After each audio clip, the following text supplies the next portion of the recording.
দর্শক, এবারে বাজার দরের খবর জানাবো। রাজধানীর তেজগাঁও কলোনি কাঁচা বাজার থেকে যুক্ত হচ্ছেন সহকর্মী রাকিব আল জাবেদ। রাকিব, এই মুহূর্তে রয়েছে রাজধানীর কলোনি বাজারে। সব দিক থেকে বলা যায় যে এখানে যে সমস্ত মানুষজন রয়েছেন তারা আসলে নিম্ন আয় এবং নিম্ন মধ্যবিত্ত যে মানুষজন তারা কিন্তু এই বাজারে মূলত বাজার করে থাকেন। যথারীতি এখানে কিন্তু বেলা গড়ানোর সাথে সাথে ক্রেতাদের উপস্থিতি বাড়ার কথা থাকলেও কিন্তু খুব একটা ক্রেতা উপস্থিতি নেই বললেই চলে। হাতে গোনা 10 থেকে 15 জনের মতো ক্রেতা রয়েছে, ফলে এখানকার যে বিক্রেতা রয়েছেন তাদেরকে অনেকটা অলস সময় পার করতে হচ্ছে।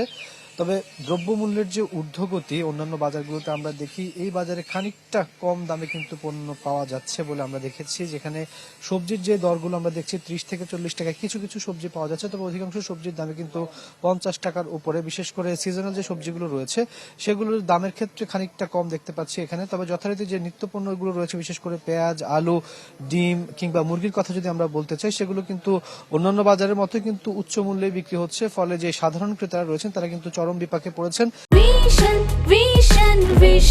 100% কপার কন্ডেন্সারে তৈরি ভিশন ফ্রিজ, তাই গুণে মানে অটুট থাকে বছরের পর বছর।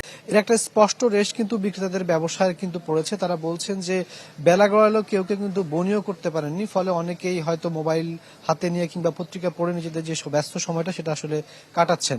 তবে আমরা দেখেছি যে গেল কয়েকদিন আগে কিন্তু বাণিজ্য উপদেষ্টা এবং আমাদের যে অর্থ উপদেষ্টা রয়েছেন ডক্টর সালেউদ্দিন আহমেদ বলেছেন যে বিশাল সিন্ডিকেটটা গড়ে উঠেছে দীর্ঘদিন ধরে, অর্থাৎ রাস্তায় চাঁদাবাজি কিংবা সিন্ডিকেটের যে দৌরাত্ম্য সেটা কমাতে খানিকটা সময় লাগবে এবং বাজার ব্যবস্থাপনায় একটা শৃঙ্খলা ফিরিয়ে আনার জন্য তারা কিন্তু একটা বিশাল প্রায়োরিটি দিচ্ছেন। একই অবস্থা কিন্তু আমরা দেখতে পাচ্ছি যে মূল্যস্ফীতি নিয়ন্ত্রণের ক্ষেত্রে গভর্নরও কিন্তু একই কথা বলেছেন যে খানিকটা সময় কিন্তু লাগবে বাজারে শৃঙ্খলা ফিরিয়ে আনতে। তবে খানিকটা স্বস্তি প্রকাশ করেছেন এখানকার যারা বিক্রেতা রয়েছেন, তারা বলছেন যে আগের চাইতে কিছুটা কম দামে কিছু পণ্য পাওয়া যাচ্ছে। মূলত চাঁদাবাজির যে জিনিসটা সেটা কমে আসার ফলে কিন্তু এমনটা হচ্ছে। তবে এটার সুফল পেতে কিন্তু ক্রেতাদেরকে অপেক্ষা করতে হচ্ছে। পাইকারি বাজারে আমরা যেমনটা দেখছি যে কিছু কিছু পণ্যের দামের চাইতে এখানে 40 থেকে 50 টাকা বেশি রাখা হচ্ছে, অর্থাৎ খুচরা এবং পাইকারি বাজারের মধ্যে যে পার্থক্যটা সেই গ্যাপটা কিন্তু এখনো কিন্তু কমে আসছে না, যার ফলে কিন্তু ক্রেতারা এখনো সেই সুফলটা কিন্তু বঞ্চিত হচ্ছেন। আশা করছেন, প্রত্যাশা করছেন নতুন অন্তর্বর্তী সরকারের কাছে সেই সুফলটা তারা ভোগ করতে পারবেন শীঘ্রই। এ ছিল আমার কাছে শোভন সবশেষ তথ্য।